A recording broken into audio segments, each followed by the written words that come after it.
beautiful people. My name is Maylene and I have been in the fashion industry for over 18 years.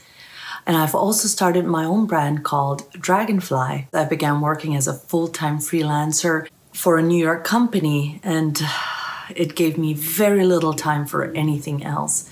But now I'm here to give you some valuable tips on how to start your own fashion brand.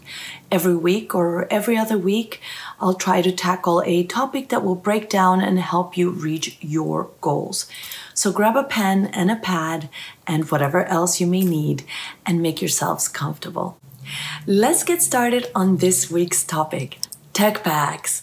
Now, before we delve into it, please don't forget to like, subscribe, share with friends that could benefit with this video or any other of my videos. I would totally appreciate it, and feel free to ask me any questions you'd like down below, okay? Now, technical packages or tech packs, or when you write it on an email, you would say TPs. I know it sounds exactly like the same abbreviation as toilet paper, but yes, we use TPs on emails to make it super short and simple. Well, they're like the blueprints of your styles. It's where all the components and the sketch of a style is included. Basically, it is an idea that can be turned into an actual product. You may have things such as a flat sketch with stitching and detail callouts, labeling, fabric, and also measurements, which usually comes from a technical designer, unless you are a tailor or you have some knowledge of this. And it can include embroidery or print artwork. So in this video, I will go step by step in the simplest form of what a tech pack entails, since it is an essential part, if not the most crucial element for getting great samples from a manufacturer or a tailor. This is the best way to ensure that your supplier knows exactly what you need and can produce the product you want. It would be optimal if the first sample could be approved, but that usually never happens. You might need to go up to 2 or sometimes even 3 samples until it is ready for production. So the more details on a tech pack, the likelier it will be approved sooner. There are about 6 basic points to include, but not limited to. The first would be your sketch sheet or your description sheet. This is where your detailed flat sketch goes with callouts on it. By callouts, I mean types of stitching, any changes if it's an image, details that could be missed if not pointed out. Sometimes labeling position can go there as well if it isn't too crowded. Otherwise, you can consider a separate sheet with a sketch again of the style with just the labeling position. You don't have to be a whiz with Illustrator and draw out, a beautiful flat sketch. There is nothing wrong with having a basic hand drawing or even photos or images, as long as all the info needed has been pointed out. Here you would have the description of your style with its code and date and the season. Number 2, color stories. Remember, it doesn't have to be in this order, but I'm just giving you an example. Here you can include a chart with Pantones or color swatches and prints and so forth. Pantones are the easiest to use since it's universal, but not all of us have access to the books. So if you have an actual swatch, you can cut a piece and send to them. It would be just as good. Aside from referring to color Pantone numbers or sending swatches, I would recommend creating a separate page with a color CAD for each style. So CADs would be the sketches filled with the end result of each color, wash, pattern, prints, embroidery you plan to have for that particular style. So the manufacturer can visualize what you have in mind of what the color story is per style, okay? Number 3, the measurement, or what we call specs. As I mentioned before, this could come from an existing style or your calculation for a particular size that becomes your base sample size, and from there you would grade it once you have approved the fitting. This helps the manufacturer understand and be able to develop a sample for you.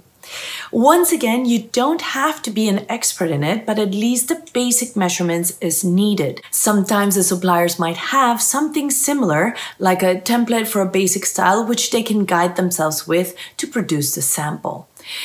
But ideally, it's best to give them An accurate spec, even if it's basic, because at the end of the day, it's your baby and your money, and the only one you should rely on is yourself. Number 4 is fabric. Do give a description of fabrics being used. Best if you have a swatch of it so you can cut it up and send it to the supplier for easier reference.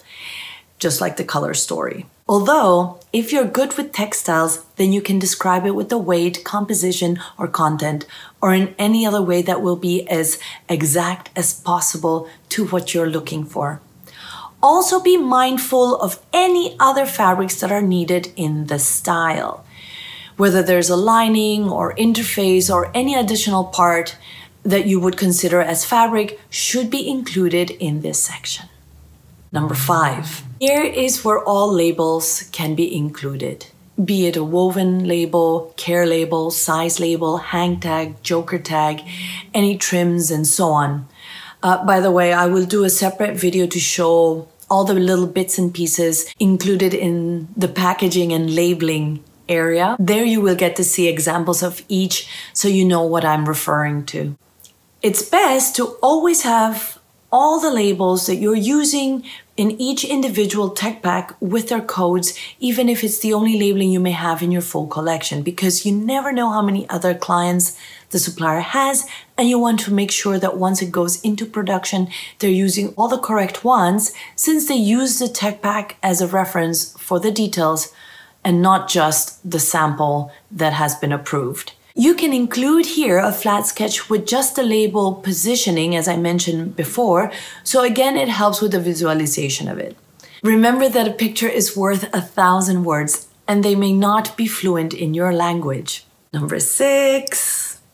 This is if you have any graphics or embroidery or anything that is in a solid color in the style, then set up an art sheet, including full prints or embroideries with each call out of color and technique. Do have an actual size of print or embroidery as a separate file in high definition. For print files, I would suggest you to consult a professional graphic designer that knows how it needs to be set up.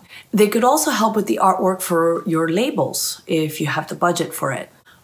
All right, that's pretty much it for a tech pack, and it is important that once you send it to the supplier to review together each part, go through all the details so everyone is on the same page.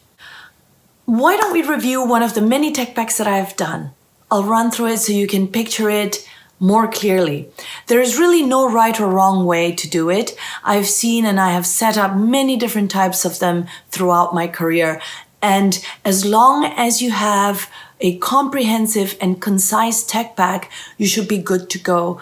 Most of mine start with the actual CAD or color story for the particular style. Then I move to the flat sketch page with all the callouts. In this setup, I have the different types of stitching and widths, also of the thread colors, other trims that have been included in sort of a legend type area, or what we call a specification sheet. So instead of a lot of writing around the sketch, I minimize it using the numbers it corresponds to. The next 3 pages, depending on the style, I include zooms of special details.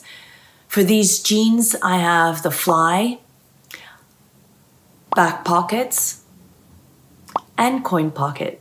After that, we have the wash or color section where you include fabric and color and or wash information. After that, you have the labels. Or in this case, I wanted to make sure the position of the loop label and the artwork for it was noted. At this company, all the rest of the labeling and packaging went into a PLM system. So we would just simply upload our tech packs into it, and the rest of the information was already there, such as specs, grading, labeling, as I mentioned, and so on.